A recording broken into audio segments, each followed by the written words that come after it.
iniciar la grabación, ¿ok? Iniciar la grabación de este segundo día. Muchísimas gracias por su presencia. 23 de enero del 2025, 7:08 de la noche, hora centro de la Ciudad de México. Estamos iniciando este segundo día y pues voy a utilizar la pantalla precisamente para compartir con ustedes estas ideas, este proyecto de intervención que en colaboración con una asociación civil logramos llevar a cabo el año pasado. Bienvenidas, bienvenidos nuevamente a este segundo día de seminario en el que vamos a buscar que pues todos caminemos, todos lleguemos a este punto en el que encontremos un futuro con agua para todos.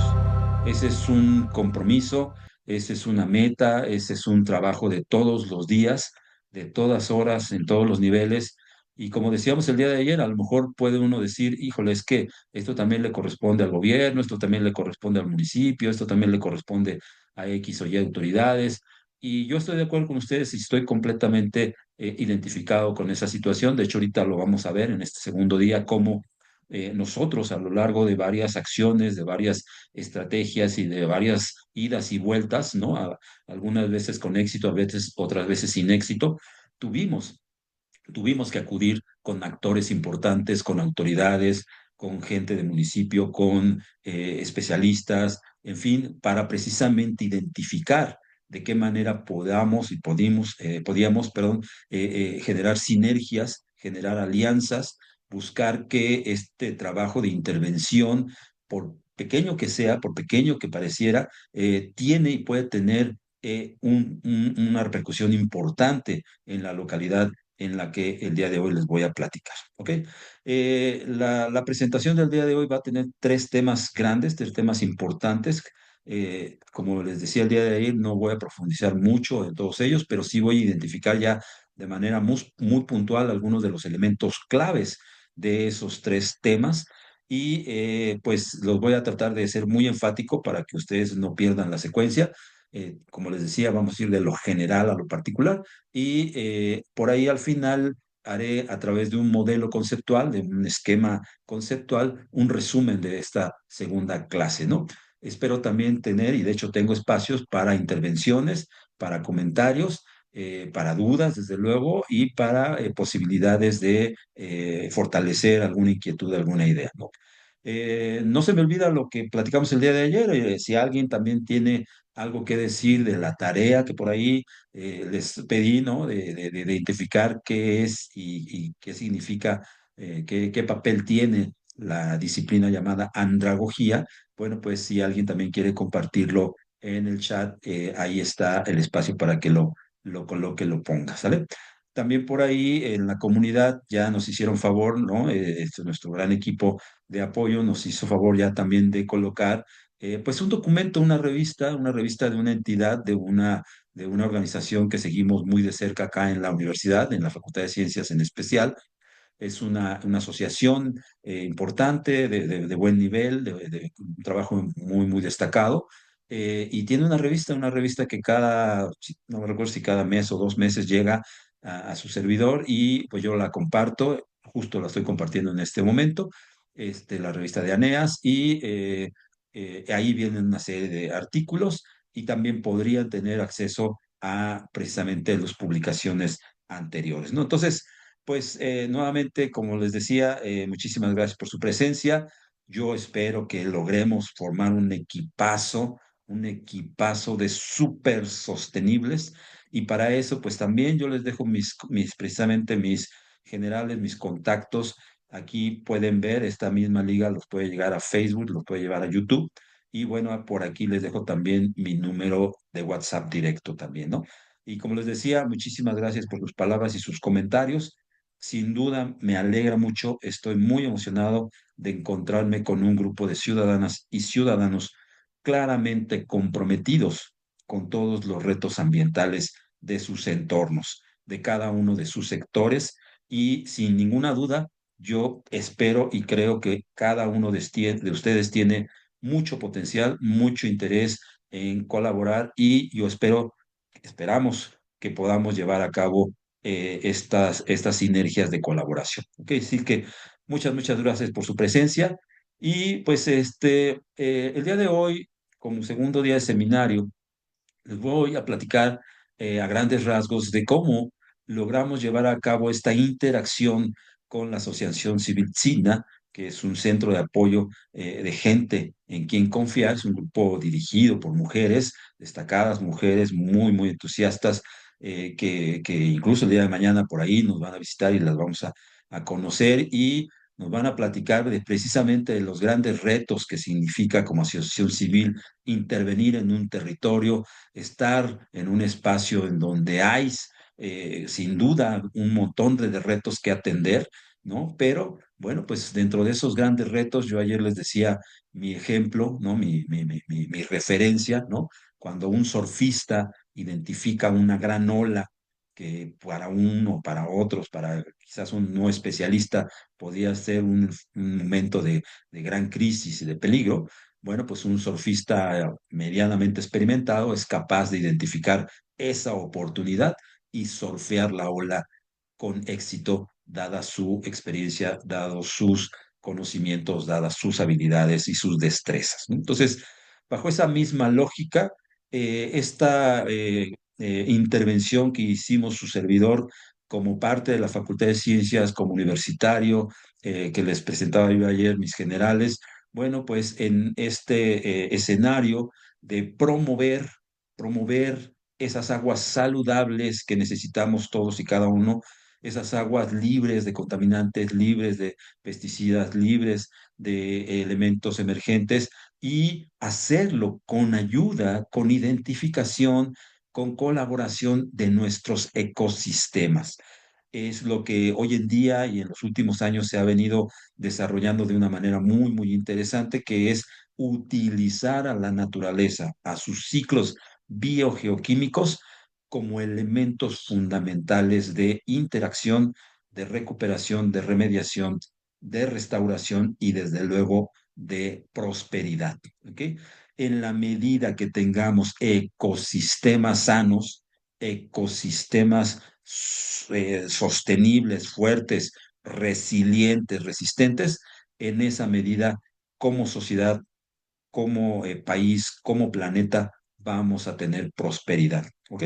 Entonces, pues el proyecto es parte pues de un escenario que pues, históricamente se ha analizado. Hay un montón de datos al respecto de esto. Aquí solamente quiero ponerles algunas de las ilustraciones más típicas, ¿no? Como esta de Porrúa o como esta de algunos códices o de algunos tipos de publicaciones de esa naturaleza, ¿no? En donde bueno, pues el Valle de México claramente, esta zona territorial del país, ha tenido y tendrá una enorme relación con la densidad poblacional.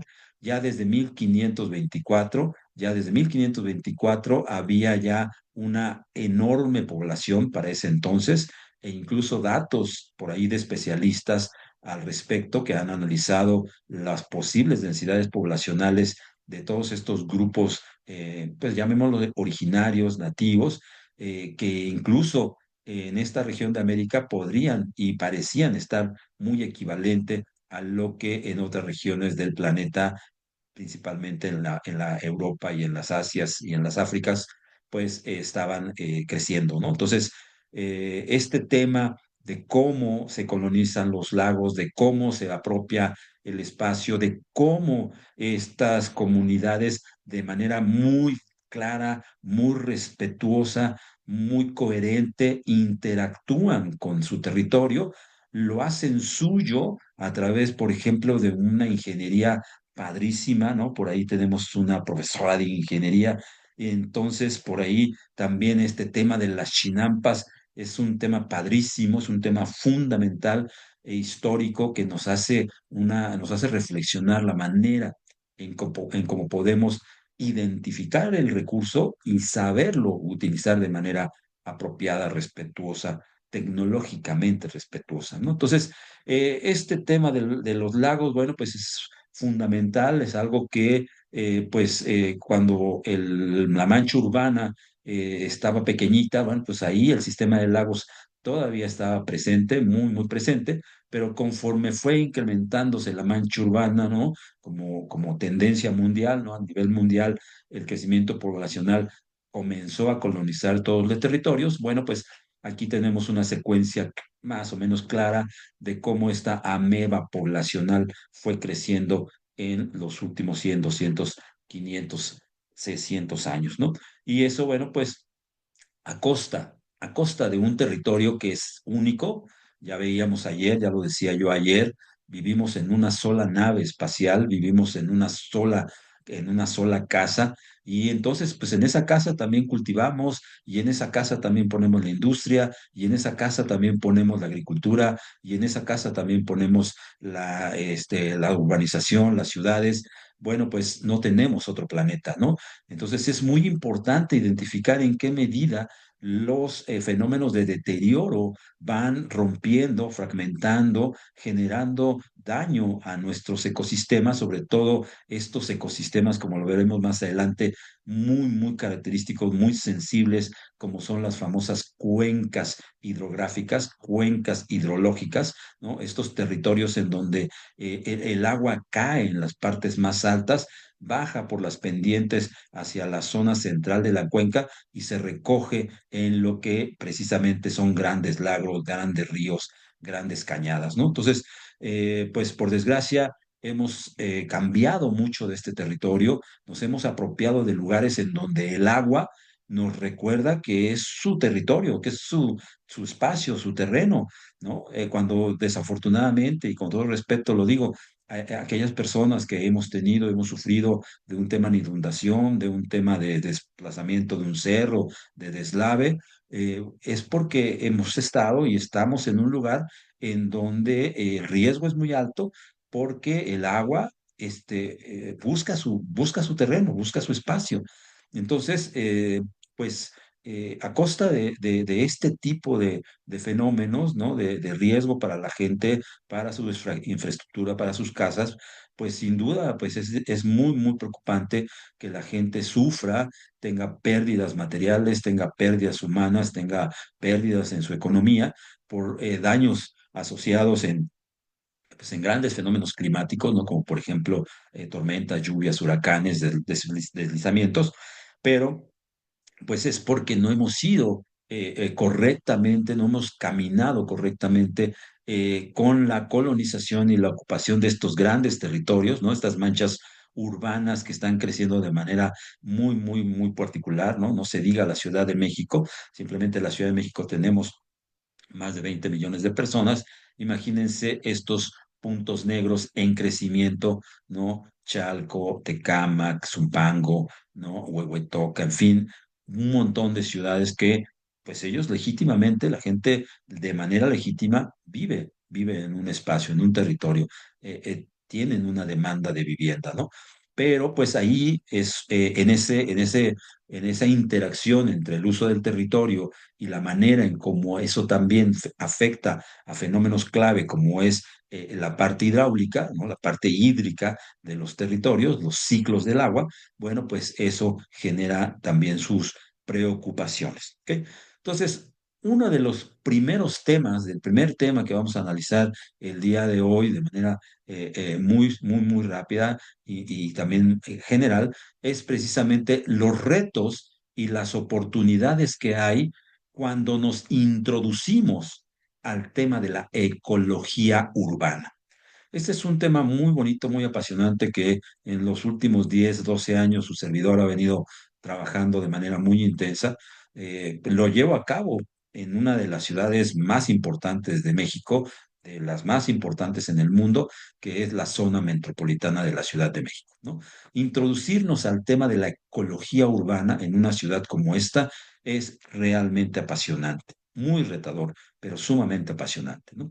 A nivel mundial, a nivel mundial, no es nada trivial que dependiendo del autor, dependiendo de la publicación y del año, hay quien señala que al día de hoy cerca del 60-65% de las personas a nivel mundial ya viven en ciudades, ya vivimos en ciudades, vivimos en territorios urbanizados. En territorios en donde el edificio, el pavimento, el vidrio, el asfalto le ha ganado a la naturaleza el espacio, ¿no? Y eso, pues, tiene sus consecuencias. Ahorita lo vamos a ver un poquito. Tiene sus dificultades.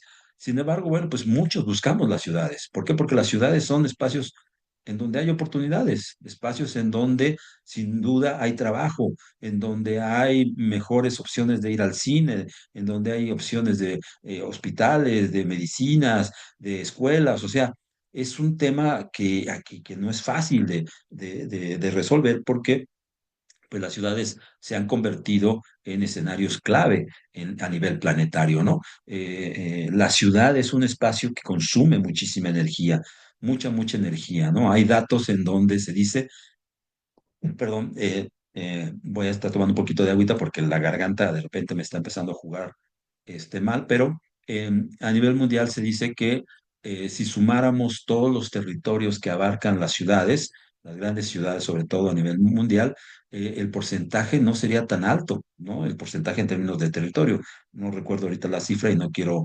engañarlos, ¿no? Pero no sería muy alto con respecto, por ejemplo, a la cantidad de espacio que tiene el mar, ¿no? Claramente, no sería para nada comparable. Sin embargo, ese territorio, ese pequeño territorio agrupado de todas las ciudades en el planeta, consume más de la mitad de la energía que el mismo planeta gasta a lo largo de un año, ¿no? Como una medida precisamente de uso de recursos. Entonces, el hecho de que las ciudades estén incrementando gracias o vía urbanización es a costa de la pérdida de los ecosistemas naturales y de las funciones naturales de ese mismo territorio, ¿no? Entonces, este escenario que les digo es muy interesante y cambia mucho, incluso a nivel regional, a nivel de solamente el continente americano y solamente de Latinoamérica, incluido parte de México, desde luego, en ese territorio se dice que prácticamente el 90% de las personas vivimos en ciudades y en ciudades de diferente nivel, ¿no? Porque una ciudad se identifica, de acuerdo con algunos criterios poblacionales, como aquel espacio en donde, si no mal recuerdo, se reúne, creo que 1 millón de personas, ¿no? No tengo el dato ahorita preciso, pero en términos geográficos, por ahí hay una serie de características en el momento en que se identifica cuando se dice una ciudad. Entonces, esto quiere decir que hay muchísima gente que ya está viviendo en ciudades emergentes, en ciudades que le llaman, periféricas, ¿no? Con pocos recursos, con pocas oportunidades, sin drenaje, sin luz, sin carreteras, en fin, ¿no? Pero ya está viviendo en un ambiente urbanizado, ¿no?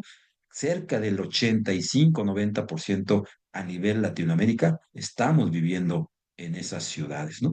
Eso hace y eso hizo que precisamente el objetivo número 11 de los 17 objetivos de la Agenda 2030 que veíamos el día de ayer, este objetivo 11 englobado, inmerso en sus metas, precisamente dentro del contexto de la ecología urbana, bueno, pues nos llame mucho la atención y sea un tema sumamente importante de trabajar, no porque los demás no lo sean importantes, obviamente todos son sumamente importantes, pero en este contexto de la ecología urbana, el objetivo número 11 de ciudades y comunidades sostenibles es algo que nos convoca el día de hoy y en particular con el tema del agua.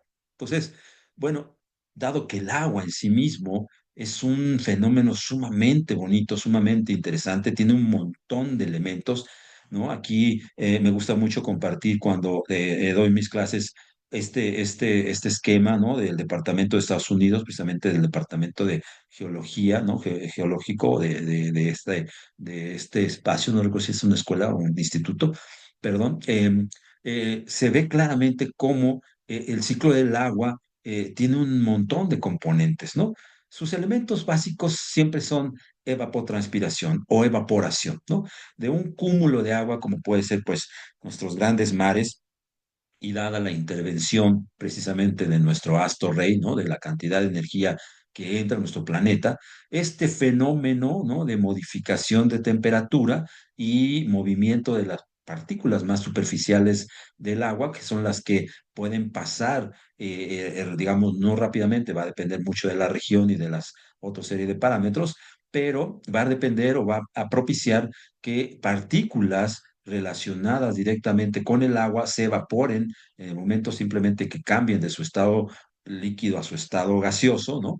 Lo cual en el caso del planeta va arriba de los 100 grados centígrados, 99 y cacho grados centígrados, ¿no? Y cuando hay intervención de un organismo, porque en el agua marina hay microorganismos, ¿no? Recordemos, hay algas, hay microorganismos que no alcanzamos a ver con nuestros ojos, pero ahí están, y son millones y millones y millones de microorganismos que también están respirando, intercambiando gases y se une junto con la evaporación simplemente física a este fenómeno de cambio de estado del agua, favoreciendo y permitiendo que esta agua, esta cantidad de agua se convierta en una neblina, en un rocío, y dependiendo de las condiciones atmosféricas de la región, bueno, pues de ahí llegue a una cierta altura, empieza a haber un cierto fenómeno de sublimación, de sublimación, de captura de partículas, es el momento en el que se arrastran también un montón de contaminantes, de metales pesados, de otros microorganismos del territorio, de la región, dependiendo de la zona, ¿no? Esto, bueno, pues es un ejemplo, por ejemplo, asociado a unas montañas o una zona marina, pero podría ser un lago, podría ser un río, podría ser una laguna, ¿no? Lo que estuviera pasando, estos fenómenos, ¿no?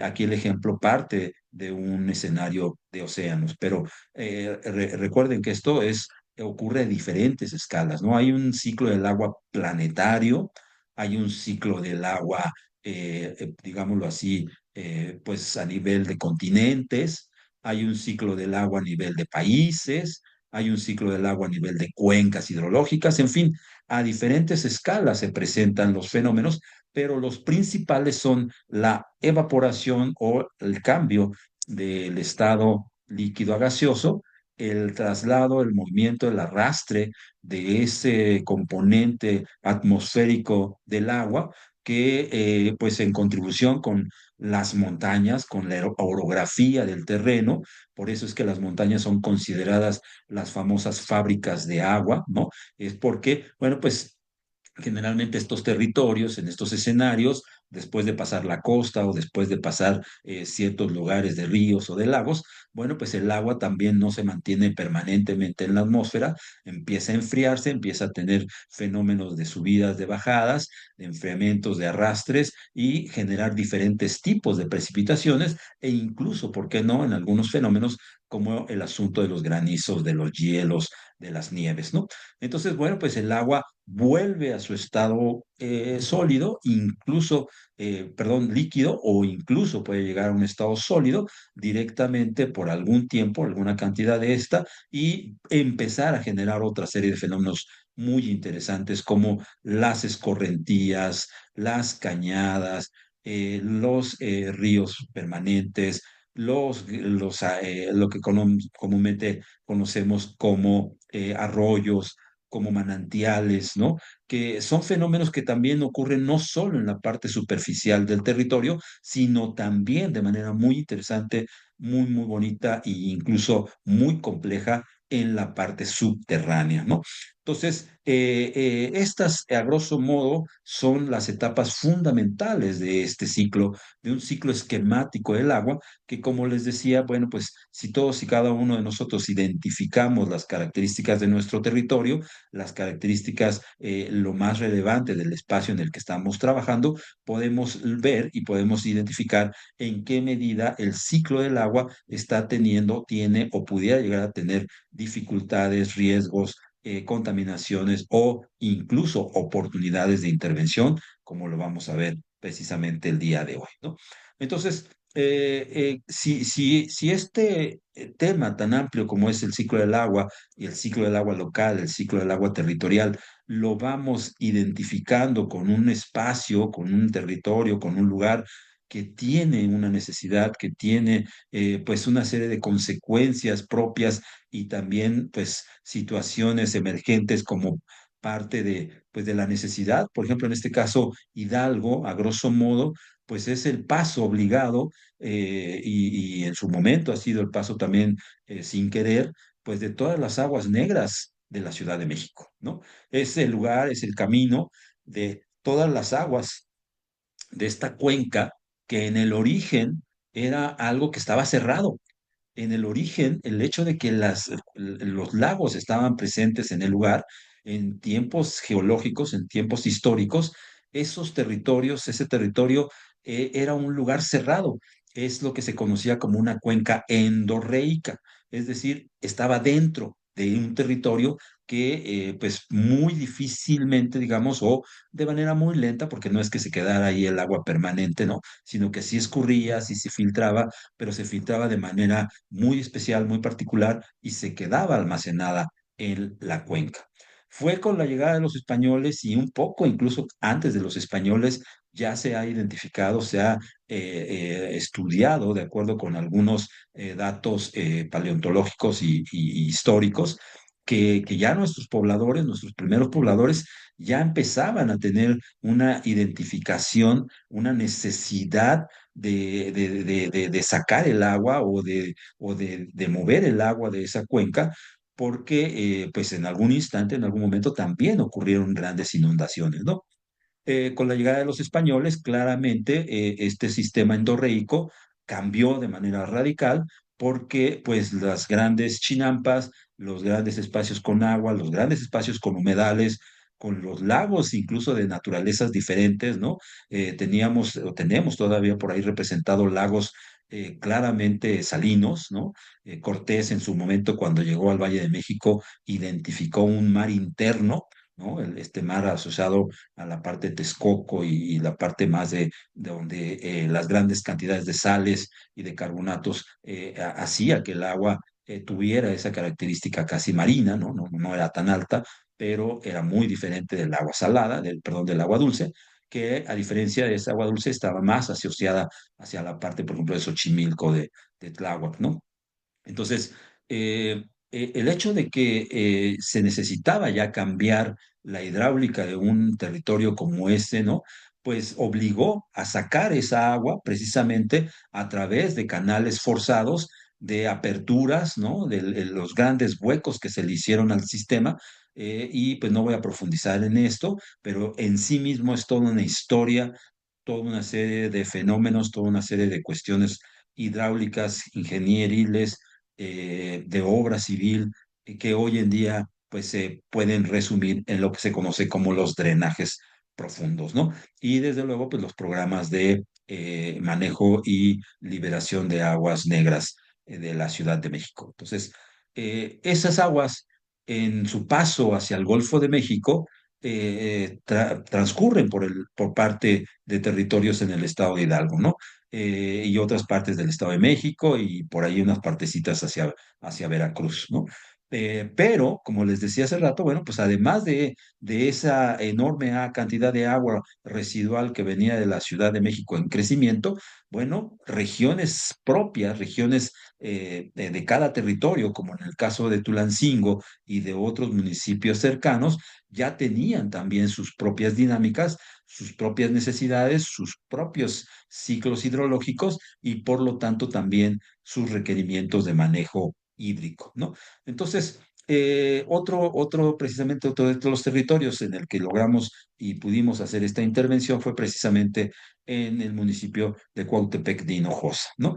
En este lugar, en esta zona de por aquí, está una presa, ¿no? Aquí la vamos a ver un poquito más adelante, que es la presa La Esperanza, y precisamente en este lugar pues identificamos, pues por lo pronto, una necesidad, ¿no? Una necesidad como la veíamos ayer, ¿no? Como identificábamos ayer.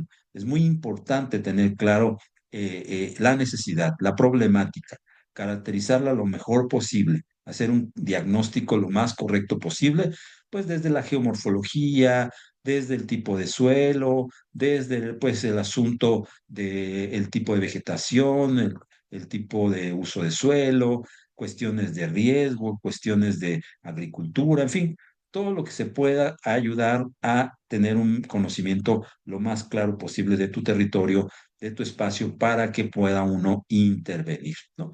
Entonces, pues me voy a referir tanto a Tulancingo como a Cuautepec, pero en realidad ahora también me voy a referir directamente a la presa La Esperanza, que es un reflejo, que es claramente una, pues se puede decir que un ejemplo de lo que ocurre a nivel nacional con todas las presas que en la época de oro, en la época pues de los grandes constructores, de los ingenieros mexicanos, ¿no? Yo quiero reconocer sin ninguna duda a todos y cada uno de los ingenieros mexicanos que participaron en una campaña de producción hace más de 60 70 años, porque ya ahorita estas presas ya son mayores de edad, ya estas y muchas otras presas del país ya son mayores de edad, y que gracias no solo a los ingenieros, no solo a los ingenieros, sino a la gran cantidad de ciudadanos, hombres y mujeres que participaron y participan y seguirán participando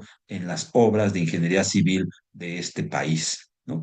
Esta idea de las presas, sin duda, pues es algo que desde hace miles de años, o al menos cientos de miles de años, cientos de años, perdón, en todas las regiones del planeta, es algo que ha ayudado a que las poblaciones mantengan disponible un cierto recurso, una cierta cantidad de recurso, a costa, acuérdense, a costa de modificar las características del territorio, de modificar las cualidades y los ciclos biogeoquímicos de los ecosistemas aledaños, ¿no?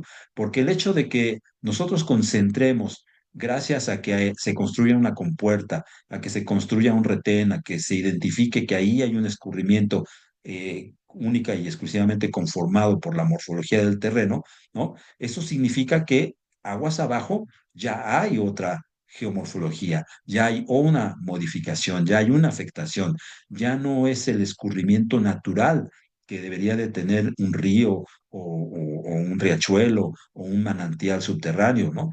Que de manera histórica y evolutiva, con su movimiento, genera y ha generado distintos tipos de ecosistemas, ¿no? Entonces, en el momento en que se mete una presa a ese territorio, en automático emergen otra serie de situaciones e incluso otra serie de necesidades, ¿no? Entonces, pues, como pueden ver aquí ya rápidamente, uno de los grandes problemas que tienen hoy en día los cuerpos de agua como este, no solo por cuestiones de su edad, es el tema de el asolvamiento, de la gran cantidad de materia orgánica que se les junta, que se les acumula, y una de esa parte de materia orgánica que se le acumula es como consecuencia de la presencia de especies exóticas, en particular del lirio acuático, ¿no? Entonces, aquí me gustaría mucho, antes de seguir, precisamente escucharles en qué medida ustedes hasta este momento, en este tema número uno, muy, muy amplio de ecología urbana, en qué medida ustedes identifican en su territorio, en el lugar donde se encuentran, en su estado, en su localidad, en sus municipios, en qué medida identifican problemáticas hídricas o en qué medida han ido identificando esas problemáticas hídricas en su localidad. Y pues como decía José Ortiz el día de ayer, pues es un promotor, él le gusta trabajar, trabaja en la localidad de Tlaxco, espero estarlo diciendo bien, en Tlaxcala, y bueno, pues él está muy interesado precisamente en intervenir a través de este proceso educativo y generar campañas de difusión precisamente en su localidad, campañas de saneamiento de sus barrancas de más de 38 de sus municipios, o de localidades o de comunidades asociadas a su municipio, ¿no? Y sobre todo con una amplia participación ciudadana. Entonces, si cada uno de ustedes nos comparte esas problemáticas que ha identificado, pues me gustaría mucho que lo pudieran hacer en este momento en el chat. Y si también tienen oportunidad y quieren en este momento, estamos en el punto en el que podemos dar un par de minutos para que alguien tome el micrófono, tome la palabra y nos platique un poquito de su localidad, qué problemáticas concretas identifican en su entorno. A ver, ¿quién dice yo? ¿Quién dice yo? ¿Quién dice yo? Mientras tanto, bueno, pues por aquí, miren, Consuelo ya Andragogía nos puso aquí, Consuelo, educación del ser humano en la etapa adulta, donde se utilizan varios métodos. Muchas gracias, Consuelo. Gracias por compartir. ¿Quién dice yo? Adelante, Estela, venga. Buenas noches. Vi que ya estaban subiendo lo de la tarea. Encontré un artículo, ahorita lo subo yo en el chat. Ah, Pero muchas gracias. independientemente, aquí en el puerto de Veracruz, una Ok. de las problemáticas que siempre se adolece y que pasan alcaldes van y vienen, pues son el respecto a Mm, las lagunas. mm, Hoy en día solamente hay 18 lagunas interdunarias, siendo la más grande una que se llama la Olmeca, que es más o menos como de 60 hectáreas. Pero como alrededor de estas, pues se han instalado desde pues llegan y se instalan casas allí, ok, hay descargas clandestinas, entonces pues se van llenando de sedimentos, se van teniendo ok, descargas pues en las cuales hay nitrógeno y fósforo, ¿no? Que va a hacer que haya un crecimiento ok, de estas plantas como el lirio, ¿no? ok. Pero pues también siempre uno trata de echarle la culpa al gestor del agua que esté en ese momento, Mm, pero no nos damos cuenta que somos nosotros mismos los que tampoco aportamos nada en función de esto, porque llegan, se instalan y claro, es una cuestión social interesante porque pues no tienes dónde vivir, vas, te instalas, pero te instalas y no está urbanizado. Entonces, mm, ¿a dónde se van las descargas? Pues a lo primero que encuentras y ves allí cómo está el escurrimiento de todas estas aguas residuales, ¿no? Cargadas pues de entre aguas negras, aguas grises, y el problema que se ha dado mucho ahora en el puerto es que pues debido a estas cuestiones del cambio climático, ahora llueve, las precipitaciones, lo que llovía en 3, 4 días, pues llueve en un solo día. Y entonces no hay una forma de desasolvar, bueno, sí hay, pero no se ujú, hace. ujú, Eso no es la solución realmente, ok, o totalmente, y entonces nos inundamos en todas las zonas, o sea, no nada más ok, hablamos de estas que no están municipalizadas, sino también en los fraccionamientos, y en los fraccionamientos en donde el metro cuadrado es mucho más caro, así que ujú, toda la zona se inunda en el puerto. Son muy pocas correcto. las que sí hay un verdadero desagüe que pueda sacar. Manejo, ¿no? Entonces, Una eso gran es lo gestión. que, exacto, eso es lo que yo puedo No, comentar aquí pues del puerto. muchísimas gracias, Estela, gracias por tu participación, agradezco mucho este comentario, sin duda muy revelador, muy, muy revelador, ¿no? Es un ejemplo de lo que puede, está ocurriendo y seguirá ocurriendo en muchas partes de nuestro país y sin ninguna duda es un reto de todos los días ir enfrentándolo, e ir pues encontrando formas de acción, ¿no? Como decíamos, ¿no? Efectivamente, a veces uno quiere reclamar y uno quiere pedir, tiene uno ese derecho, lo tiene uno, tenemos el derecho como ciudadanos, pero también es muy importante buscar desde nuestra participación, desde nuestros colectivos, desde nuestras organizaciones, en qué medida nosotros también podemos contribuir.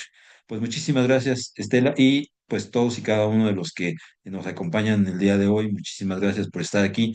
Ahí está el espacio, el chat, ahí nos pueden compartir sus comentarios respecto a este tema de qué es lo que identifican ustedes en sus comunidades o si también quieren compartirnos temas del tema de la andrología, también con muchísimo gusto. Ahí está el espacio disponible para que nos hagan favor de compartir sus comentarios. ¿Ok?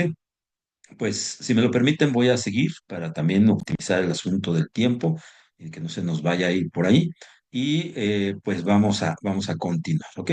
Entonces, en este tema, en este primer gran tema, de la ecología urbana de un territorio como la Ciudad de México, bueno, pues vamos a identificar ahora algunas de las interesantes propiedades, de las más fundamentales, y sobre todo con este enfoque de Cuenca, pues de un territorio como es el de Tulancingo, Cuautepec, ¿no? Me voy a enfocar única y exclusivamente a este rollo de qué es una cuenca y me voy a enfocar ya en el nivel de Tulancingo, Cuautepec, porque es justo en donde se encuentra nuestra presa, la esperanza, que es nuestro objetivo de acción, ¿no? Entonces, bueno, este tema de las cuencas hidrológicas, las cuencas hidrográficas, México a nivel pues, de país está muy bien identificado, el INEGI, la CONABIO y algunas otras instancias de esa escala, de ese nivel,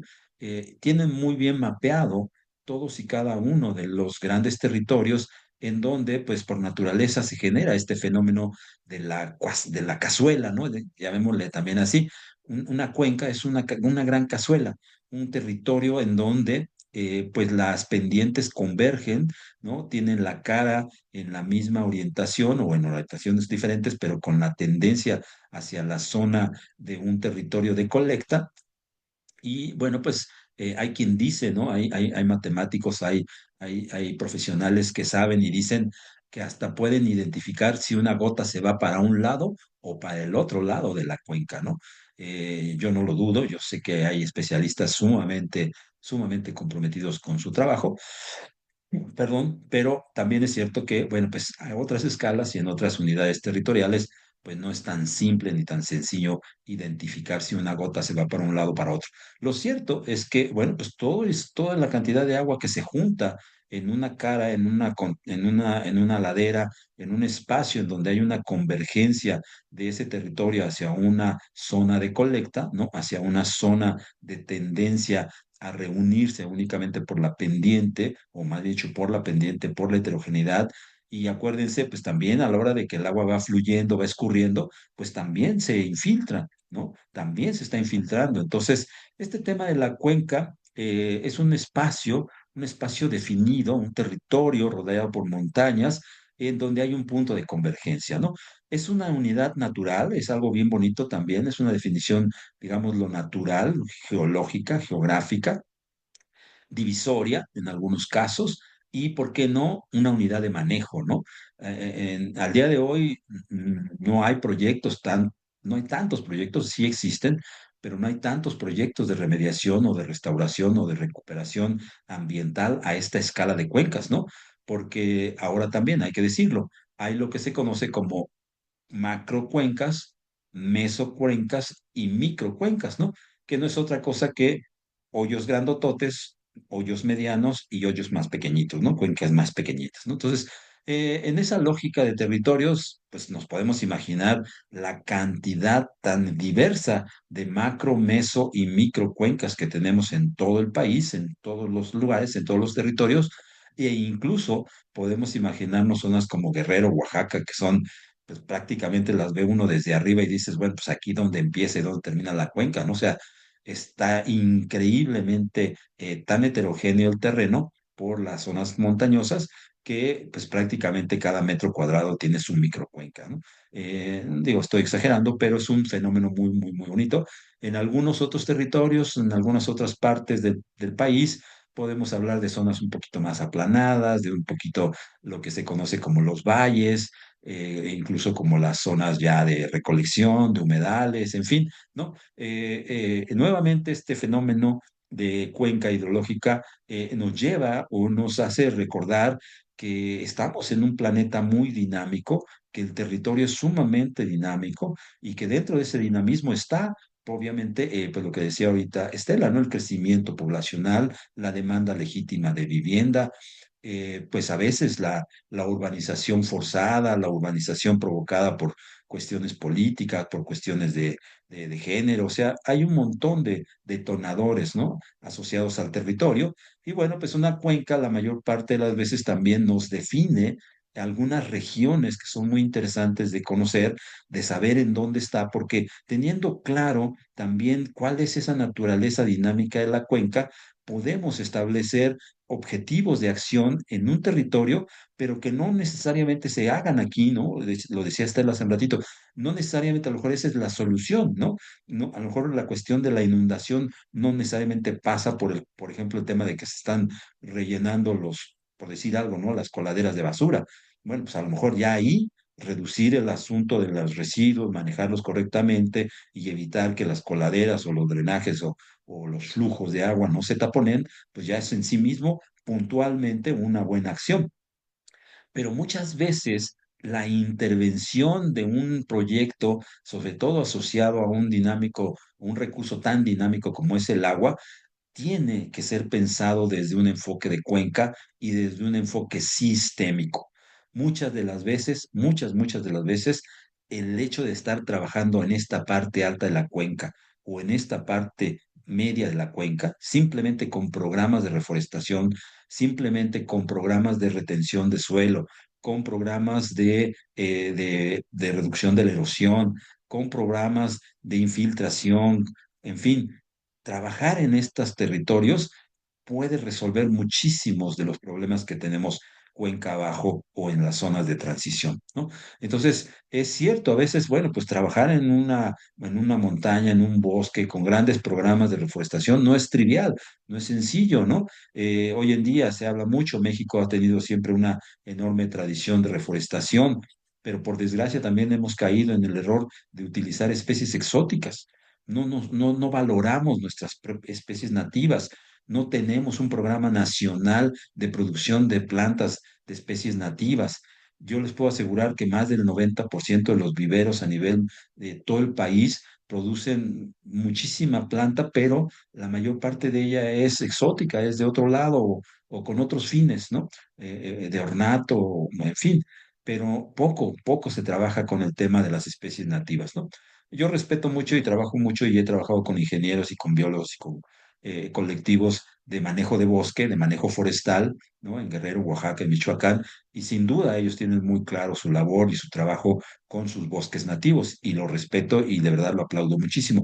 Pero hay muchas otras que hay cosas que hacer, ¿no? A nivel de selva, por ejemplo, en esta zona de transición de los bosques a las selvas, también poco hemos hecho a nivel de las selvas. La selva baja caducifolia, ¿no? Este ecosistema que está ya como en las partes más planitas, más bajitas, donde a veces hay mucha pedregosidad, pero ya hay más manera de meter la agricultura, de meter el tractor. Bueno, pues estas zonas son las que generalmente se modifican de manera mucho más fuerte. Y por lo tanto, bueno, pues aquí es donde ocurre con mucha frecuencia la urbanización, ¿no? En las costas, en las lagunas, como decía Estela, en las zonas de manglar, bueno, pues no se diga, existen grandes riesgos, grandes problemas relacionados con la manera en cómo estamos modificando el territorio, ¿no? Entonces, pues este tema de la cuenca es muy amplio, es un tema sumamente interesante, un tema que tiene muchas aristas, ¿no? Sin duda no solamente es una cuestión ecológica, es una cuestión social, es una cuestión de seguridad nacional, es una cuestión de protección civil, es una cuestión también de productividad, es una cuestión incluso de identidad regional, ¿no? Entonces, hay temas sumamente bonitos que uno puede trabajar y puede identificar en nuestros territorios, y yo estoy consciente y estoy convencido de que muchos de ustedes los tienen identificados y los quieren trabajar de manera muy formal, ¿no? Entonces, bueno, pues Coatepec de Hinojosa, con base, por ejemplo, en un dato del INEGI del 2010, pues tenemos aquí algunos de los datos, una aproximación cercana de lo que pudo haber sido en el 2010 la representación espacial de la presa La Esperanza. Y bueno, pues de entrada pues, podemos ver cómo es un espacio, es un área que de manera pues, muy clara, muy directa, está asociada a zonas urbanas, ¿no? Es un lugar en donde, en esta parte donde vemos las curvas de nivel muy juntitas, muy claras, muy arrugaditas, es porque en esos lugares están las montañas, están las zonas de captación, están las zonas de escurrimiento. Y en el lugar en donde los ingenieros mexicanos definieron y colocaron la presa, bueno, pues es seguramente el punto en el que pues había este movimiento natural asociado, por ejemplo, al río Santa Marta y al río San Lorenzo, que también por ahí anda, si no mal recuerdo, por aquí, ¿no? Aquí está el río San Lorenzo, que podría tener un afluente diferente, pero bueno, la afluente principal de la presa de Esperanza parece ser que es el río Santa María, ¿no? Eh, en este asunto de mantener un cuerpo de agua confinado, como es el tema de la presa, tiene mucho que ver con lo que ayer hablaba también de la agricultura, ¿no? Y por aquí tenemos también a César, si no mal recuerdo, César trabaja en Guanajuato en el sector agrícola y pues está seguramente muy interesado, muy interesado en un manejo optimizado, en un manejo adecuado del uso del agua en este sector agrícola, ¿no? Que como les decía yo ayer, es un sector que tiene una un trabajo y un papel fundamental, fundamental, pero que también necesita hacer un esfuerzo de reingeniería, un esfuerzo de reacondicionamiento, de repensar esos modelos de innovación para que el agua se use de manera eficiente y responsable, ¿no? Yo estoy seguro de que lo van a lograr, ¿ok?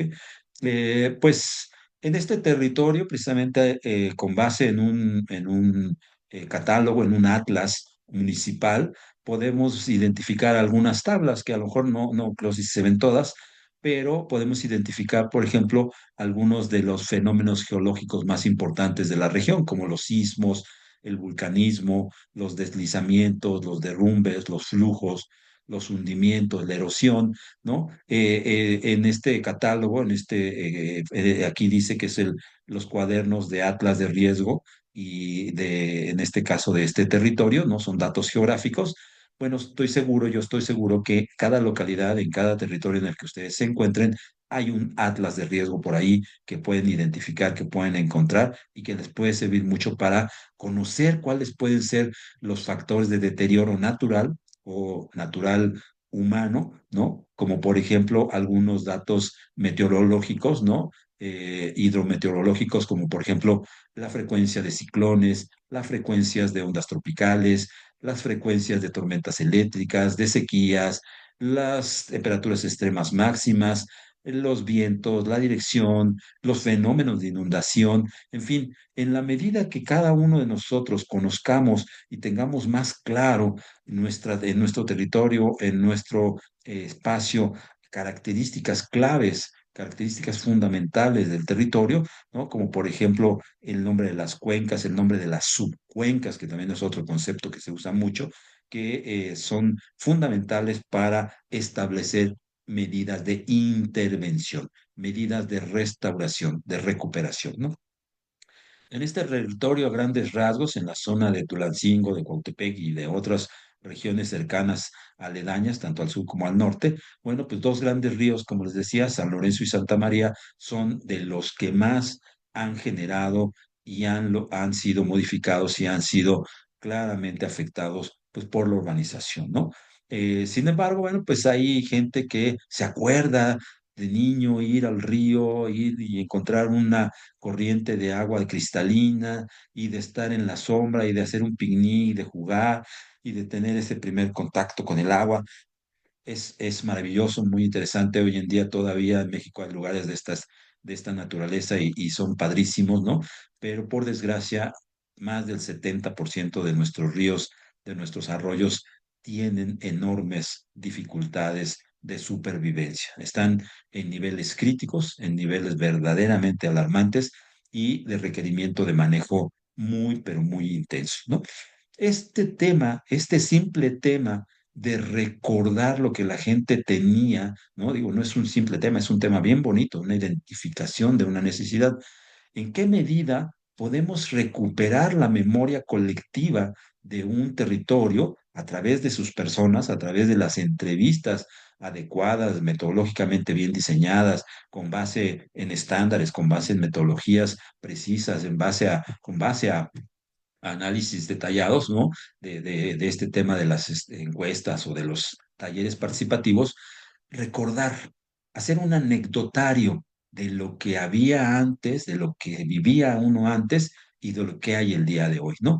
Esta idea del anecdotario, la llamamos anecdotario de escasez, esta idea de repensarnos, ir hacia atrás, ir 10, 15, 20, 30, 40 años atrás, entrevistar a distintos niveles poblacionales, ¿no? Demográficos, hablando demográficamente, conocer un poquito de su historia, ¿no? Entonces, esa captura del anecdotario nos dio idea y se relacionaba muy claramente, por ejemplo, con fenómenos de lluvias atípicas, ¿no? De fenómenos que ocurrieron hace 10, 15, 20, 30 años, de grandes cantidades de lluvias, de crecidas muy importantes del río, de arrastre de un montón de materia orgánica, árboles, casas, de cosas, y de ese tipo de recuerdos que la gente tenía del agua, incluso, pues a veces incluso hasta como con una cuestión como de coraje, ¿no? Como si el agua fuera la culpable de que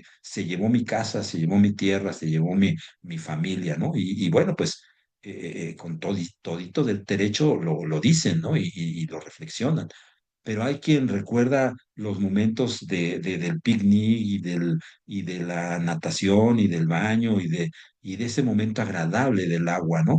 Entonces, ahorita lo vamos a ver un poquito más adelante, como este anecdotario fue motivo para que nosotros participáramos en en una convocatoria con fines de conseguir recursos para precisamente activar los programas de participación socioambiental, ¿no? Entonces, pues la presa La Esperanza ha tenido muchísimos momentos, ¿no? De distintos tipos de momentos.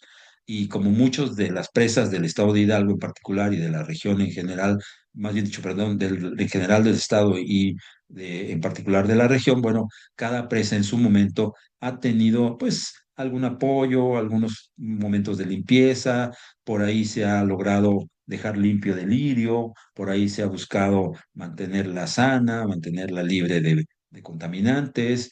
No es una región que se destaque o que tenga mucha, ¿cómo se llama?, industria o industrias que generen algunos químicos tóxicos, ¿no? Es una región que básicamente es agrícola, urbana en general, por ahí un poco de transformaciones con algunos tipos de cambios de uso de suelo, pero incluso tenemos datos recientes de datos de la Universidad Tecnológica de Hidalgo que nos han dicho que la calidad del agua no es tan mala, ¿no? Eso pues es una buena noticia a final de cuentas, ¿no? Pero pues la presa también ha tenido y tiene al día de hoy grandes conflictos con el asunto del lirio, ¿no? El lirio es una especie muy interesante, muy bonita, tiene sus ventajas, tiene sus desventajas. Una de sus primeras desventajas es que no es de aquí, ¿no? El lirio es una especie que vino de Sudamérica. Según la historia, yo no sé si sea cierta, pero es una historia que plantean por ahí y que está en el colectivo de algunos de los profesores y gente que se dedica a este asunto de las especies exóticas. Se dice que una esposa de un presidente, no sé si ¿no? ¿Cómo se llama? Díaz Ordaz o alguien, no recuerdo sinceramente, pero que una esposa en un viaje de unos presidentes a Sudamérica vieron esta plantita que además florece muy bonito y tiene una flor morada muy bonita, muy padre, y que en grandes cantidades obviamente se ve súper interesante en los cuerpos de agua, en donde es su hábitat natural, ¿no? Bueno, pues se les ocurrió traérselas y colocarlas en el agua de una región y pues como buen organismo interactúa, está en un territorio en donde no tiene depredadores, está en un territorio en donde nadie lo puede consumir y entonces pues empieza a tener crecimientos completamente desordenados, muy alocados, ¿no? Y si hay residuos, si hay nutrientes, si hay materia orgánica, como decía Estela, ¿no? En este lugar, pues eso favorece la biología de una especie tan agresiva, pues tan resistente, ¿no? No es que el lirio sea el malo, sino que la bronca es que está en un lugar mal ubicado, ¿no? Y ahí está generando esta problemática. ¿Por qué? Porque tener un cuerpo de agua limpio, despejado, con un espejo donde la calidad del agua y la calidad de la luz y los microorganismos y la fauna y los peces y los reptiles y los mamíferos, en fin, aquí está habiendo un escenario y una dinámica de ecosistema muy interesante, ¿no? O al menos mucho más favorable, a diferencia de un escenario en donde, bueno, pues ya la luz ya no pasa, el agua se está secando, se está incluso favoreciendo ya la entrada de especies ya de baja demanda de agua, ¿no? La presencia incluso de otras especies exóticas, la presencia de aves, de insectos y incluso de peces exóticos también en la región. En fin, pues la presa se está convirtiendo en sí mismo en un fenómeno de grandes complicaciones, ¿no? Y de muchas necesidades de acción. Entonces, la presa, como tiene ya muchos años, ya si no mal recuerdo, tiene casi 60 años, 70 años de que se conformó, pues a lo largo del tiempo y como es una zona de almacenamiento de arrastre, pues por naturaleza se va asolvando, va llegando mucho material al fondo de este cuerpo de agua, y lo que en su momento pudo ser un cuerpo de agua que tenía un X volumen y una X profundidad, hoy en día ya el espejo de agua es muy pequito, muy pequeño, ¿no? Entonces, como decía Estela, remover esto, pues no es del todo la solución. Es una de las soluciones, pero no es de la solución total, ¿no? El tema de que el cuerpo de agua ya es muy pequeñito, que ya hay un montón de materia orgánica que está generando otro tipo de interacciones ecológicas. Por ejemplo, uno de los grandes cambios es el tema de la demanda de oxígeno, de la cantidad de oxígeno y de intercambio de gases que se generan en un espacio como este, y en donde, por ejemplo, organismos que son muy sensibles a esta variación en la demanda biológica y química de oxígeno, ¿no? Genera complicaciones fuertes y modificaciones importantes en el ecosistema, ¿no? Como les decía, no es un territorio claramente industrializado, pero también como si es un territorio de cultivo y de un poco de transformación a mediana escala. Bueno, pues no es tan alto, todavía no, los niveles no son tan riesgosos, pero sin ninguna duda este espacio sigue siendo y ha seguido siendo un lugar de desecho, ¿no? Es nuestro drenaje natural, es donde escurren todos los drenajes de las casas y de los centros urbanos asociados a este cuerpo de agua, y pues todo ello está provocando que los usuarios de esta agua, uno de los usuarios de esta agua, que son los ejidatarios, los campesinos, que de manera legítima también están demandando agua de calidad, agua correcta para sus cultivos y para su producción de alimentos, porque pues ellos son parte fundamental de la cadena de producción de ese territorio, ¿no? Entonces, pues uno de los temas así rápidos, difíciles, pero a la vez también fáciles de decir es: saneemos el agua, saneemos lo que queda de esa presa, ¿no? Hagamos mejor manejo del fenómeno de saneamiento, ¿no? Ya al final de cuentas ahí está el agua, tenemos tecnología, hay distintos tipos de tecnología para llevar a cabo este saneamiento del agua, y pues se han ido poco a poco aplicando estos esquemas de saneamiento. Conocimos, identificamos, platicamos con Conagua, con los manejadores de la presa, abiertos, sensibles, pero también de repente un poco como apáticos, un poco con pues sus situaciones, ¿no? Por ahí Kenia forma parte de un organismo operador de agua en el municipio de Tula, y seguramente nos sabrá decir pues cómo son esas interacciones. No es que queramos echarle toda la bronca a nuestros municipios o a nuestras autoridades. Sin embargo, bueno, pues a veces los ritmos de hacer las cosas entre la ciencia, entre la asociación civil, entre la autoridad, entre la protección civil, en fin, hay ritmos diferentes.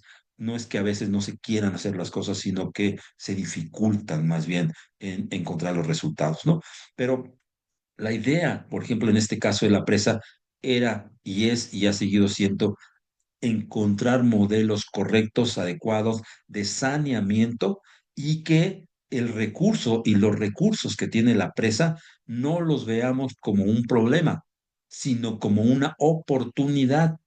Y en esa lógica, encontrar distintos tipos de tecnologías y distintas estrategias de acción a diferentes escalas, ¿no? Desde ingenierías, desde cosas manuales, desde cosas muy ecológicas, de humedales naturales, artificiales, plantas de tratamiento, todo ello con la finalidad de que no solo los usuarios de demanda legítima, como son los ejidatarios, sino todos y cada uno de los locatarios, de los que viven en este territorio, de los que formamos parte ya.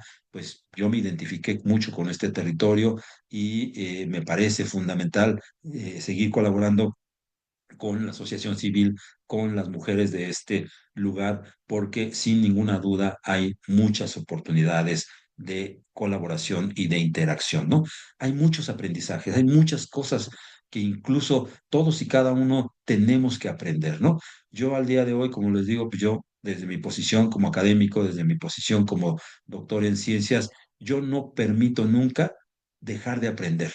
Cada que voy a un territorio, cada que voy a un espacio, cada que voy a un proyecto de interacción, siempre me gusta estar en contacto con las personas, en contacto con sus día a día, con sus observaciones, con su conocimiento tradicional, con sus maneras de conocer su espacio, porque ahí, justo en ahí, es donde podemos encontrar opciones de colaboración, ¿no? Entonces, justo el colectivo de la Asociación Civil de Mujeres de este territorio identificaron la posibilidad de que a nivel de pequeñas acciones se pudiera estar apoyando precisamente el saneamiento del agua de la presa en colaboración con ejidatarios de las distintas localidades usuarias de este espacio, ¿no? Entonces, pues yo aquí otra vez lanzo en este tiempo que tenemos, en estos 2 minutitos que tenemos antes de ir terminando, lanzo nuevamente esta pregunta. ¿Qué podemos hacer? ¿Qué puedes hacer tú? ¿Qué te gustaría hacer tú en tu territorio? ¿En qué medida necesitas también apoyo? ¿En qué medida necesitas e identificas que te hace falta saber algo? A veces no es que no queramos hacerlo, es que a veces no sabemos ni siquiera qué es lo que podemos hacer, ¿no? Entonces, muchas veces necesitamos ese impulso, necesitamos esa colaboración, necesitamos esa fortaleza colectiva para apoyarnos, para sostenernos, ¿no? Crear esa comunidad del saber, crear esa comunidad de promotores de cultura de agua, que nos vayamos interactuando a nivel local, a nivel regional, a nivel nacional, y por qué no lograr ese verdadero proyecto a nivel de país estratégico de manejo del agua, de gestión de manejo del agua. No es nada sencillo, no es nada sencillo, pero yo estoy seguro que en la medida que nos unamos y que todos y cada uno de los sectores de la sociedad podamos poner nuestro granito de arena, tengamos resultados favorables. Un par de minutitos. ¿Quién dice yo? ¿Quién dice yo? ¿Quién quiere compartirnos cosas en el chat? ¿Quién quiere por ahí? Estela ya nos compartió el artículo de andrología. Muchísimas gracias, Estela. ¿Quién quiere compartir? ¿Quién quiere comentar algo? Un par de minutos por ahí.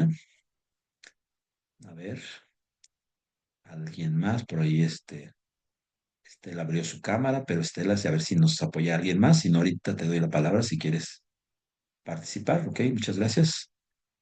¿Quién dice yo? A ver, ¿quién dice yo? ¿Alguien más?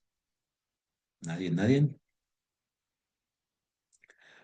Bueno, pues yo estoy seguro que los objetivos que tienen todos y cada uno de ustedes son sumamente importantes.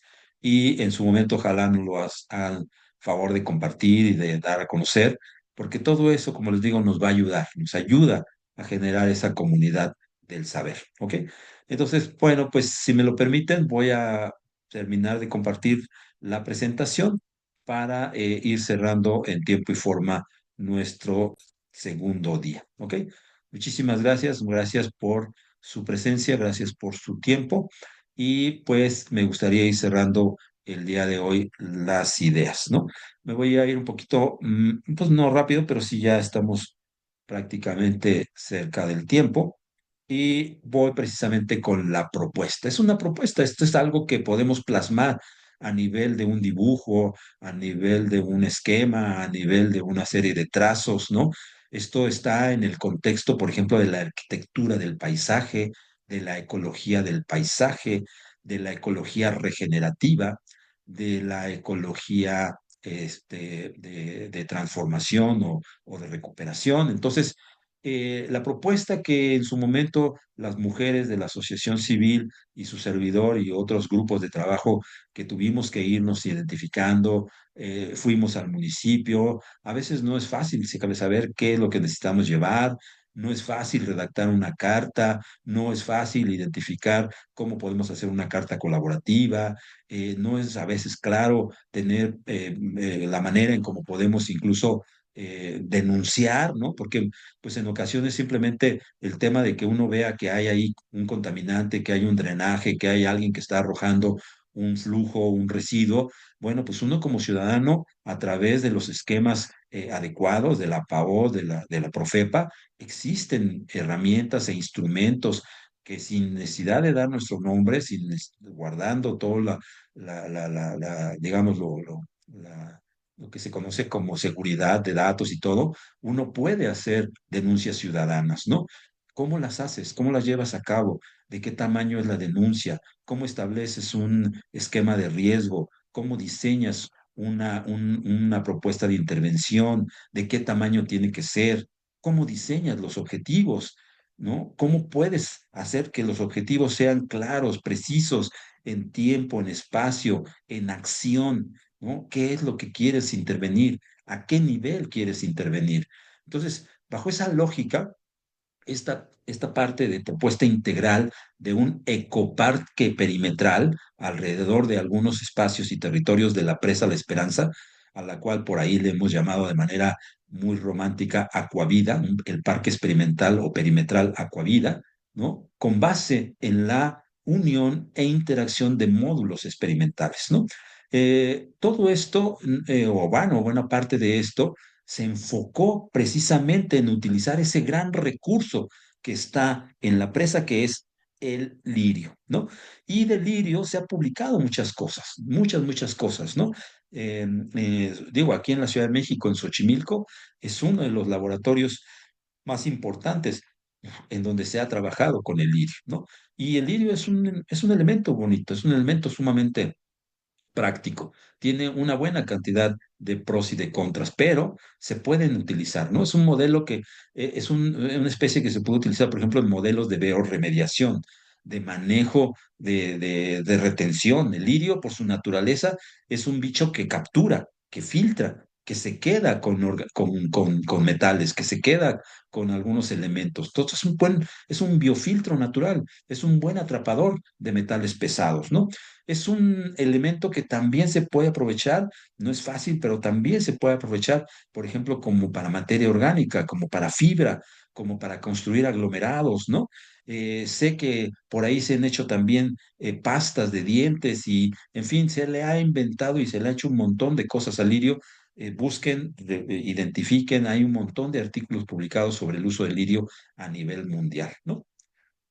eh, Como estamos hablando de un territorio acuático, semiacuático, sobre todo en la parte más perimetral de la presa, pues necesariamente una posible solución y pensando en la naturaleza, pensando en los ciclos biogeoquímicos de la naturaleza, es precisamente identificar la posibilidad de crear lo que se conocen como humedales artificiales, ¿no? Humedales artificiales que en su momento y bajo las diferentes tecnologías pueden tener distintos precios, distintas tiempos de acción y duración y trabajo y todo, ¿no? Pero pues aquí hay un modelo esquemático, ¿no? De uno de estos humedales artificiales en donde pues la base es que haya una entrada del flujo de agua, de esa agua pase por filtros de gravas de diferente tamaño, por la presencia de especies que por su naturaleza resistan precisamente estas condiciones de inundación, de semi-inundación, y favorezcan en la base de sus raíces, bueno, pues la presencia de microorganismos. ¿Por qué? Porque la base de muchos de estos modelos de biofiltración o de bioremediación es que aquí abajo, en esa parte en donde a veces no vemos qué está pasando, ocurran fenómenos muy importantes de transformación de materia orgánica, ¿no? En ocasiones hay necesidad de modificar un poco esto porque si la capa está completamente cerrada, hay que lograr que si está muy oscuro, si está muy lejos la cantidad de luz que debe de entrar, bueno, pues las bacterias que hay aquí o los microorganismos que hay aquí van a ser de un tipo, ¿no? Mientras que si se abre un poquito, si se cambia la densidad de las especies y se aumenta la cantidad de luz que pueda llegar al lugar, la diversidad de microorganismos y de interacciones con otros organismos acuáticos y semiacuáticos se hace todavía mucho más interesante, ¿no? Entonces, pues, perdón, en el caso de la presa, que al día de hoy se ve más o menos así, ¿no? Por ahí si alguien ha visto, conoce o tiene un territorio como con esta naturaleza, bueno, pues lo primero que uno dice, bueno, ¿y por dónde le entro, no? ¿Por dónde agarro mi ola gigantesca del mar y en dónde agarro mi tabla para empezarla a surfear? Pues sin duda, pues este es un territorio que está claramente afectado por cuestiones de cambio climático. Es un fenómeno o es un territorio que está claramente afectado cuenca arriba por cuestiones de deforestación. Es un fenómeno o un territorio que está afectado claramente más allá en otro espacio de la cuenca por cambios de uso de suelo, ¿no? Es un lugar en donde de manera local el recurso ya se ha vuelto muy limitante. ¿Por qué? Porque el agua ya está sumamente empobrecida, ya muy apenas. En algunos lugares ya prácticamente ya no hay agua, ¿no? Y bueno, pues tenemos una cosa que está ahí en abundancia. Entonces, bueno, ¿por dónde podemos empezar? ¿Dónde priorizamos nuestra acción? ¿En dónde priorizamos nuestros esfuerzos? ¿Por qué? Porque pues tampoco no tenemos recursos, tampoco no tenemos a veces tiempo, ¿no? Y para eso nosotros también tenemos que aprender a aplicar a estas propuestas. Las mujeres de esta asociación, con su servidor y con un trabajo colaborativo, participamos en una propuesta de apoyo de la National Geographic Society, ¿no? Es de la Sociedad de Geografía Nacional de Estados Unidos, ¿no? Esta famosa National Geographic, en un punto muy particular que era una convocatoria sobre propuestas de conservación de agua dulce, pero con esta idea de recuperar la memoria histórica de un territorio respecto al uso de un recurso, ¿no? Entonces, ese proyecto pues, se propuso precisamente para la presa de la Esperanza. Hicimos el armado de la propuesta, que no es nada trivial, ¿no? Y es algo que podemos ayudarles a establecer, leer la propuesta, leer los requisitos, leer los tiempos, organizar el proyecto, establecer los requerimientos, hacer el presupuesto, hacer la propuesta económica, los tiempos y bueno, pues lanzar, ¿no? Muchas veces estas propuestas hay que mandarlas hoy en día por internet, ¿no? Ya se abre un tiempo el recurso, se abre un tiempo la oportunidad, incluso claramente te dicen en dónde y con qué énfasis tienes que mandar tu propuesta, ¿no? México estaba en el territorio, precisamente el lugar donde estaba National Geographic diciendo, aquí yo quiero que caigan proyectos de este tipo. Y bueno, pues vean cómo el tema que pedía era precisamente agua dulce, ¿no? Es esencial para el funcionamiento de nuestro planeta, es necesaria para mantener ecosistemas saludables y diversos, está inextricablemente vinculada al cambio climático y los humanos dependen del agua para beber, cultivar, crear ganado, ¿no? El mapa mundial del agua que la National fundó o apoyó forma parte de una iniciativa mundial del agua dulce de la sociedad visualizando áreas con brechas de agua globales. Los puntos críticos de brecha de agua globales son regiones donde la demanda humana de agua dulce supera los suministros renovables, ¿no? Esto conduce al agotamiento de los recursos de agua dulce y al riesgo de escasez de agua. Entonces, pues el objetivo de la propuesta era precisamente esta convocatoria, es ayudar a resaltar las historias reales sobre la escasez de agua mediante la financiación de proyectos de conservación liderados por la comunidad, por ejemplo, asociación civil liderada por mujeres, sobre un territorio, ¿no? Que además está claramente marcado que sí es importante, y en donde se aborden los desafíos de la escasez del agua dulce a través de soluciones impactantes. Ayer yo les decía, innovadoras, propositivas, ¿no? Entonces, me gustaría cerrar con esta propuesta muy caricaturesca, muy a nivel de un diseño pues de esto, de caricatura, pero con muchísima intención y con muchísima posibilidad de acción. De hecho, ya se está trabajando, ya se hicieron cosas en el terreno y ahí van, ¿no? Esta es, por ejemplo, una parte de la zona perimetral de la presa, ¿no? Podemos ver aquí, en simple hecho, así a grandes rasgos, zonas en donde hay todavía una cierta profundidad de agua, e incluso el mismo color del lirio lo identifica, zonas un poco de transición, e incluso en donde ya están metiéndose especies casi arbustivas, arbóreas, ¿no? Zonas en donde en su momento y bajo condiciones de mucha lluvia, como ocurrió en una época este año, sube el agua también hasta acá todavía, ¿no? Y cuando baja, bueno, pues baja mucho y libera ciertos espacios. zonas en donde el borde ya de la ciudad está prácticamente ahí metido, donde está la presencia de drenajes y vemos territorios relativamente libres, aparentemente sin uso y en donde se pueden intervenir de manera modular, es decir, territorios de 5 por 5, espacios de 5 por 5, que puede uno ir modificando, trabajando, diseñando y generando un proyecto de corto, mediano y largo plazo a pequeña escala, trabajando con áreas de 5 por 5 metros, ¿no? Esto no es nuevo, es algo que se ha hecho en muchas partes de México. Aquí es un ejemplo de una zona de Jalisco. Ellos también se conocen como guardianes del agua y este territorio, en este lugar, la Conagua, la Semarnat, el agua de Jalisco, todos ellos han trabajado para cuidar y valorar el agua en su territorio, ¿no? Programas de cultura de agua, tips, ¿no? Cuida, revisa tus llaves, revisa tus fugas, coloca cubetas debajo de tu regadera, ¿no? Báñate rápido, poca agua, en fin, reutiliza la colecta, enjabona tus trastes, cierra tu llave, rápidamente usa el agua moderada, en fin, ¿no? Muchos tips que son fundamentales, ¿no? Entonces, es algo que podemos replicar tanto como se pueda en los diferentes territorios. Yo espero que ustedes estén llevándolo a cabo, lo están llevando a cabo, yo no dudo, pero que también se estarán preguntando muchas cosas.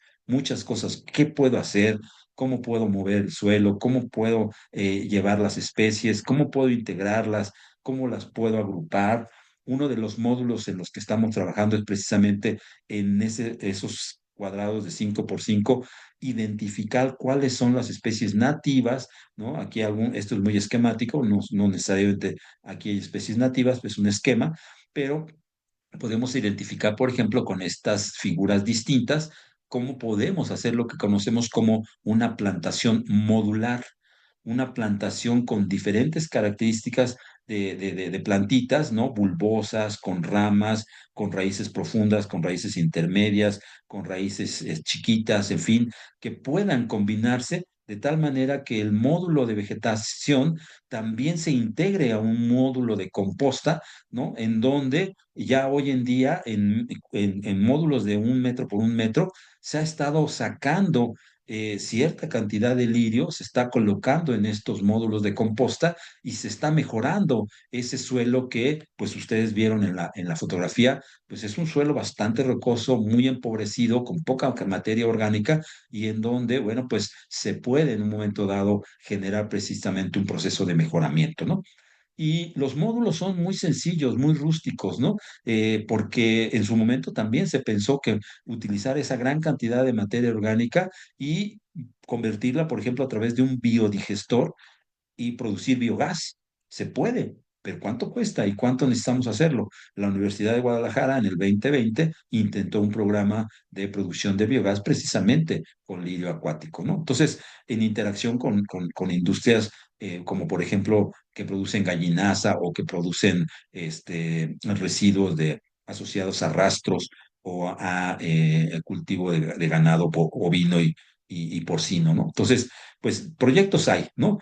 Entonces, la interacción de cada uno de estos módulos de vegetación, de territorio, de suelo, incluso de módulos a nivel de captura de agua de lluvia en esos pequeños unidades territoriales, si sumamos todos y cada uno de los distintos módulos, tenemos la posibilidad tarde o temprano de llegar a un posible escenario como este, ¿no? Este es un ejemplo de un territorio, no me acuerdo si de Estados Unidos, ¿no? Por ahí está la referencia, pero es como llegar a un bioparque, un parque interactivo, un parque con proyecto. Este es un proyecto, de hecho, este, si no mal recuerdo, no es algo que se haya ejecutado, sino es un proyecto que participó en un concurso internacional de ideas de ecoparques interactivos, ¿no? Entonces, las mujeres de la Asociación Civil de Signa y de esta región de Hidalgo, a las cuales les agradezco mucho la invitación y la colaboración y el trabajo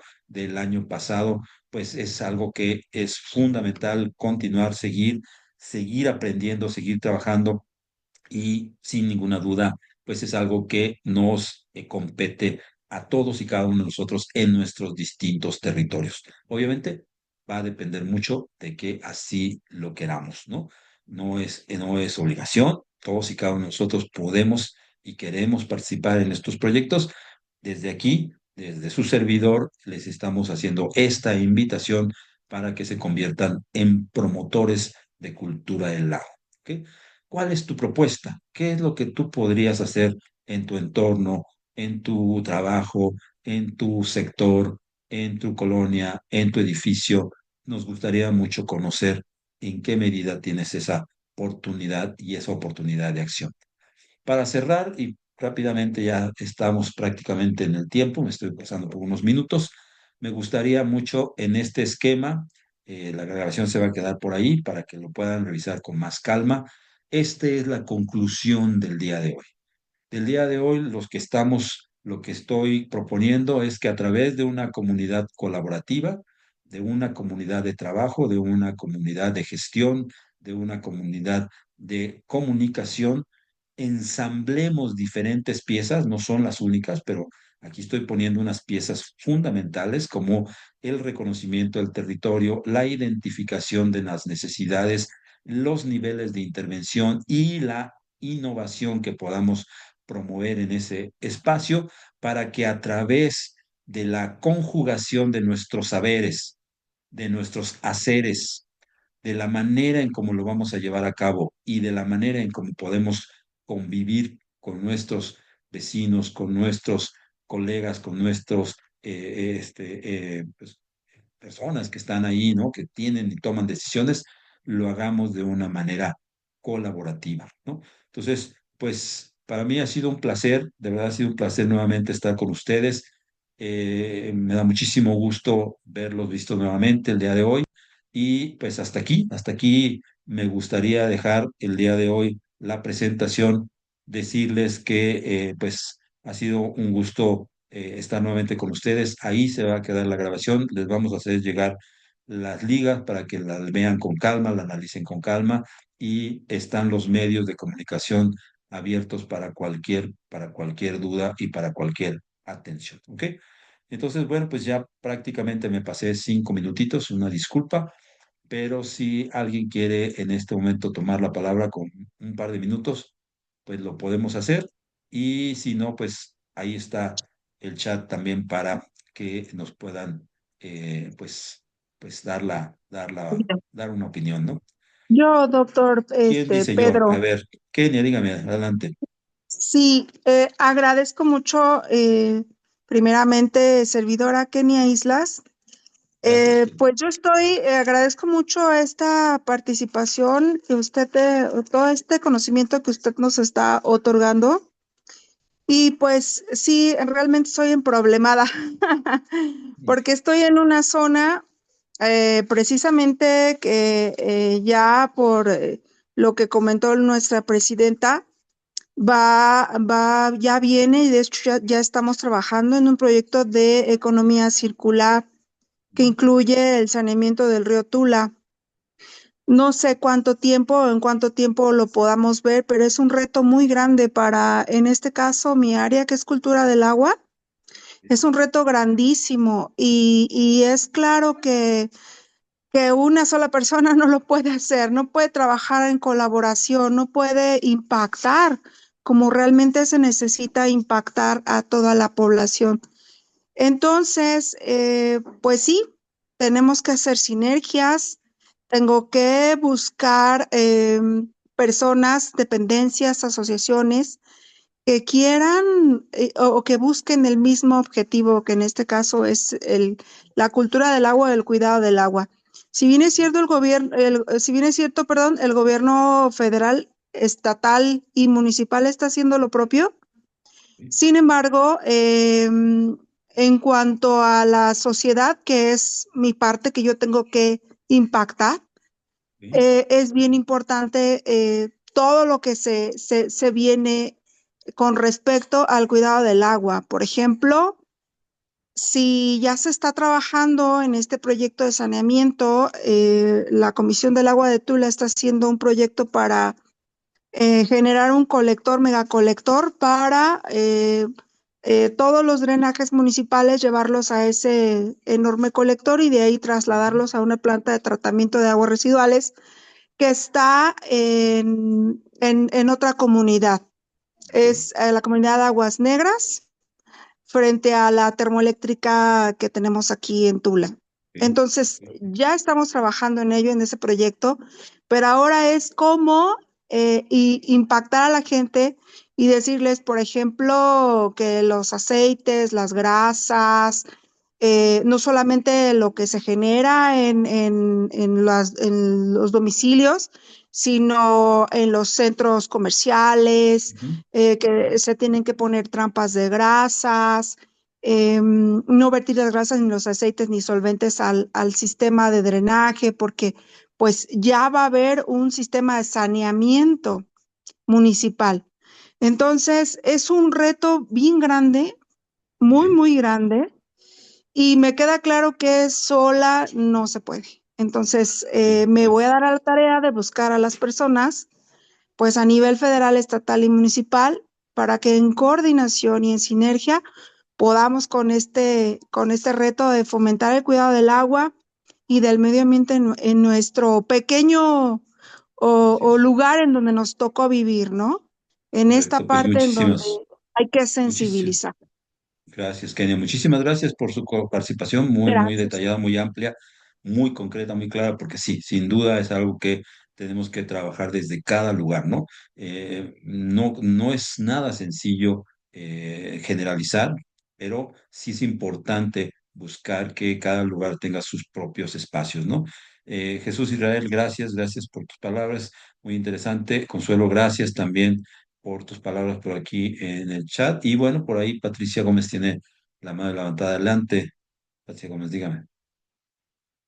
Hola, hola, perdónenme que no prenda mi cámara, pero también está el internet muy bajo. Vamos a optimizar un poquito la señal.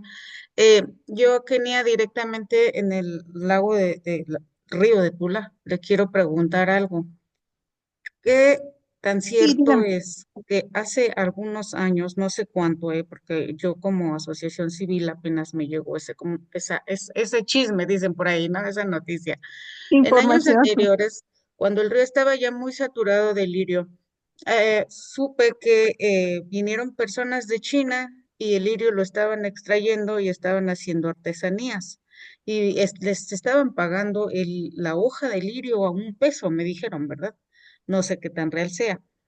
Pero esas personas que venían y estaban comprando el lirio, se acabó en un momento, en alguna época se acabó el lirio y dejaron de venir a extraerlo. Bueno, realmente las propias personas de la región son quienes lo extraían y de China se los pagaban y que ocupaban el lirio para hacer artesanías como platos, bolsas, y situaciones así. ¿Qué tan real es eso?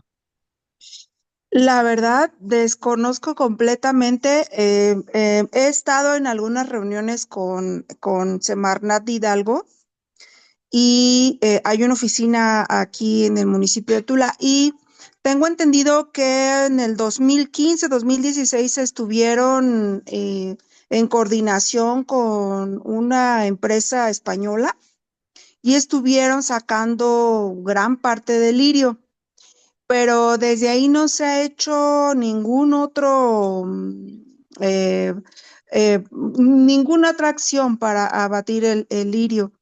Ahorita, hoy en día, está el gobierno federal, está gobierno municipal y estatal, y pues empresas como Semarnat, ya hay una extracción de lirio, están trabajando en ello, porque ahora no solamente es el problema del lirio, porque ya el lirio está abarcando más del 50% de la presa Endo, que es en donde, donde desemboca o llega el río Tula. De ahí, bueno, sigue su camino aguas abajo. Sin embargo, no solamente el problema es el lirio, sino el mosco culex. Y toda la gente que vive alrededor, pues imagínense cómo debe ser, cómo viven. Es gente que se dedica a la agricultura, a la ganadería, y es una situación muy, muy fuerte que tenemos en este momento en Tula. y se están dando la tarea de sacarlo. Lo que sí no tengo bien entendido es la cuestión de reutilizarlo, porque como lo decía el doctor al principio, el lirio tiene bastantes beneficios, ¿no? Que si bien es una planta invasora, pero tiene muchos beneficios en muchas otras cosas. Entonces habría que darnos a la tarea de investigar si lo que me comenta es real y pues volver a contactarlos, porque realmente lo están triturando y le van a dar una disposición final, pero realmente no se va a reutilizar o no se va a vender, no hay un proyecto para ello. Entonces, pues tengo tarea, investigar esa parte. Gracias, ¿no? Gracias por Sí, compartir sí, y sí. gracias por decirnos, muchas gracias. Pues son situaciones que cada lugar y cada espacio pues genera por lo visto también sus, como dicen por ahí, estas situaciones de la dinámica colectiva, ¿no? Lo que se dice, lo que se piensa, lo que se hace, también eso es sumamente interesante de estudiar. Bueno, pues yo, estamos pasando ya de tiempo, con todo respeto, muchas gracias por su presencia, por estar aquí. Gracias nuevamente por su tiempo y pues ahí están los espacios y ahí están los medios de comunicación. Por favor, úsenlos, por favor, estén al pendiente. Les vamos a dejar esta sesión nuevamente grabada y los invito a que mañana nos veamos por aquí. Mañana tenemos un día bien interesante, bien bonito, bien padre y espero que también les resulte de interés. Así es de que, pues muchísimas gracias a todos y todas. Gracias nuevamente por estar aquí. Nos vemos mañana en punto de las 7 de la noche. Estén atentos para el asunto de la liga de Zoom. Vemos si es la misma, en fin, estén muy atentos. Buenas noches a todos y todas. Gracias. Hasta pronto. Gracias, Consuelo. Buenas noches, Gracias, hasta César. luego. Gracias a todos y todas. Hasta pronto. Muchas gracias, buenas noches. Buenas noches. Gracias.